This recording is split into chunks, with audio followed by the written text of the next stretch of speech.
திங்கக்கிழமையிலே கொடுக்குறாங்க இல்லையா, திங்கக்கிழமையில 2 தயிர் சாதம் அப்படின்ற மாதிரியான 2 தயிர் சாதத்தில் ஏதாவது ஊறுகாய் ஏதாவது வச்சுட்டு அவங்களுக்கு அது மாதிரியான விஷயமாக கொடுக்கணும். இது எல்லாமே யாசகம் பெறுவோருக்கு தான் கொடுக்கணும். என்னன்னா நிறைய பேர் வந்து இந்த மாதிரியான ஏதாவது மீனுக்கு உணவு போடுங்க, இல்லை நாய்க்கு உணவு போடுங்கன்னு சொன்னோம்னா, எங்கள் வீட்டு நாய்க்கு போட்டுமா, எங்கள் வீட்டு மீனுக்கு போடட்டுமான்னு கேட்குறாங்க. ஸோ அது மாதிரியான விஷயமாக அது பண்ணக்கூடாது. ஏன்னா அது நமக்கு கடமை, அது டியூட்டி. இது வந்து யாசகம் பெறக்கூடிய அது போடுங்க, அதை தாண்டி போட வேண்டியது இருக்குது. அதுதான்.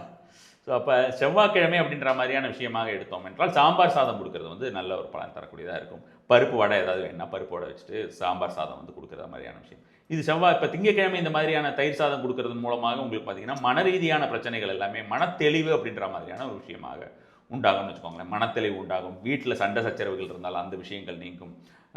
நமக்கு வந்து தாயுடனான ஒரு அந்த ஒரு அன்பு அப்படின்ற மாதிரியான விஷயங்கள் மேம்படக்கூடியதாக இருக்கும். இது எல்லாமே நமக்கு வந்து இன்லாஸ் கூட இருக்கக்கூடிய இஷ்யூஸ் எல்லாம் கொஞ்சம் சார்ட் அவுட் ஆகும்.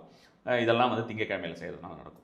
செவ்வாய்க்கிழமை அப்படின்றது நம்ம வந்து சாம்பார் சாதம் கொடுக்கறது மூலமாக நமக்கு வந்து தொடர்ந்து இந்த தானங்கள்லாம் எவ்வளோ பேருக்கு கொடுக்கணும், எவ்வளவு நாட்கள் கொடுக்க வேண்டும் அப்படிங்கிறதெல்லாம் நம்மளுடைய பிரச்சனைகள் எவ்வளோ நாள் ஆகுதுன்றது தான். பொதுவாக தானம் அப்படிங்கிறது நம்ம வாழ்நாள் முழுவதுமே கொடுத்துக்கிட்டு இருக்கலாம்.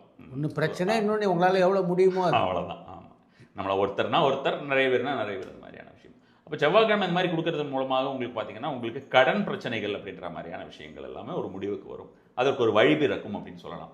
அதே போல் வந்து யார்ட்டையாவது பணம் யாராவது நம்மக்கிட்ட வாங்கிட்டு போயிட்டு அவங்க திருப்பி தராமல் இருக்கிறாங்க, கொஞ்சம் சின்ன சின்ன அமௌண்ட்டாக தான் இருக்குது அப்படின்ற மாதிரி இருந்தால் அதுக்கெல்லாம் ஒரு தீர்வு கிடைக்கக்கூடியதாக இருக்கும். நோய்கள் புதுசு புதுசாக ஏதாவது ஒரு நோய்கள் அடிக்கடி வந்துக்கிட்டே இருக்குது அப்படின்ற மாதிரி இருந்தால் அந்த ஒரு விஷயத்திற்கு ஒரு தீர்வு கிடைக்கிற மாதிரியான விஷயமா இருக்கும்.